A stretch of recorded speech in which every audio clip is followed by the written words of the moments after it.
រំខានអូនយូរពេកហើយអូនត្រាំត្រៃទៅមកអ្នកណាដែលគេល្អស័ក្តិសមនឹងស្រីមានអ្វីអ្វីដែលអូនប្រាថ្នាស្រឡាញ់អូនស្រឡាញ់ខ្លាំងតែស្រឡាញ់មិនដឹងថាអូនអងចិត្តអស់ស្នេហា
We are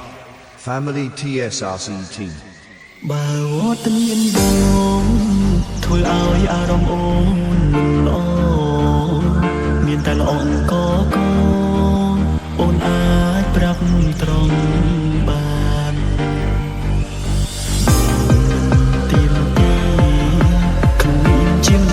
រំខានប្រាប់ត្រង់ក៏បានបងសុំចិត្តដើរចេញ កុំឲ្យគេចាំតួខែឆ្នាំចាំយឺបែកគ្នាដល់ពេលវេលាមិនអាចខត់នោះចិត្តរំខានអូនយូរពេកហើយអូនតាមត្រង់ទៅមកអ្នកណាដែលគេល្អស័ក្តិសមនឹងស្រីមានអ្វីអ្វីដែលអូនប្រាថ្នាស្រឡាញ់អូនស្រឡាញ់ខ្លាំងតែស្រ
beep beep beep beep beep beep beep beep.